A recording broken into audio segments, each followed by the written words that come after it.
ఉరుకుల పరుగుల జీవితం ప్రజల దినచర్యను కూడా మార్చేసింది. ఇలాంటి పరిస్థితులలో ప్రజలు సరైన సమయానికి ఆహారాన్ని తీసుకోలేకపోతున్నారు.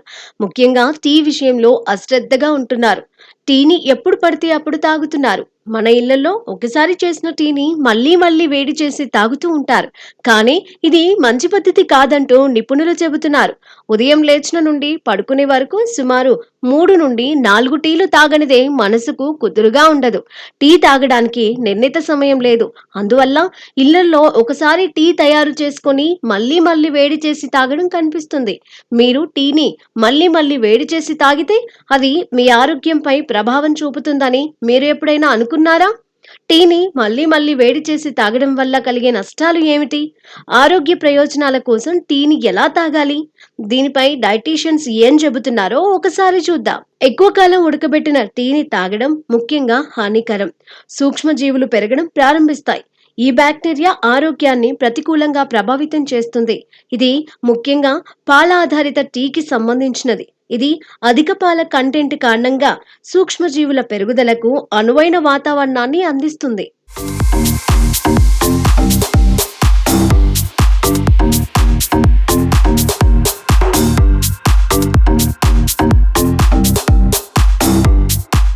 చాలా మంది తమ రోజును టీతో ప్రారంభిస్తారు. కానీ చాలాసార్లు మనం టీ తయారు చేయాలంటే కష్టంగా ఉంటుంది. దీనికి కారణం మనం ఒకేసారి చాలా టీ తయారు చేసుకుంటాం. అప్పుడప్పుడు వెచ్చగా ఉంచి తాగుతాం. కానీ ఇలా చేయడం ఆరోగ్యానికి మంచిది కాదు. పదే పదే వేడి చేసిన టీ తాగడం వల్ల ఆరోగ్యానికి హానికరం. ఇలాంటి టీ తాగడం వలన కడుపు నొప్పి, పొట్ట సంబంధిత సమస్యలు వచ్చే అవకాశం ఉంది.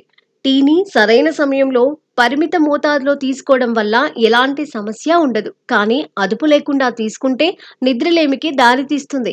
ఇది మొత్తం ఆరోగ్యం క్షీణించేలా చేస్తుంది. ఈ అలవాటు మీ ఆరోగ్యానికి హాని కలిగిస్తుందని అంటున్నారు. టీని మళ్ళీ వేడి చేయడం ద్వారా దాని పోషకాలు కూడా తగ్గుతాయి. టీని వేడి చేసి చాలా గంటల తరువాత మళ్ళీ వేడి చేయడం ద్వారా తాగడం ఆరోగ్యానికి హానికరం. హెర్బల్ టీని మళ్ళీ వేడి చేయడం వల్ల అందులోని పోషకాలు పూర్తిగా నశిస్తాయి. అటువంటి టీని తీసుకోవడం వల్ల కడుపులో అసౌకర్యం, ఉబ్బరం మరియు కడుపు నొప్పి వంటి సమస్యలు ఉంటాయి. టీ కాచిన 15 నిమిషాల లోపు మళ్ళీ వేడి చేయడం వల్ల శరీరానికి పెద్దగా హాని ఉండదు. అయితే ఈ సమయం తర్వాత మళ్ళీ వేడి చేయడం హానికరం.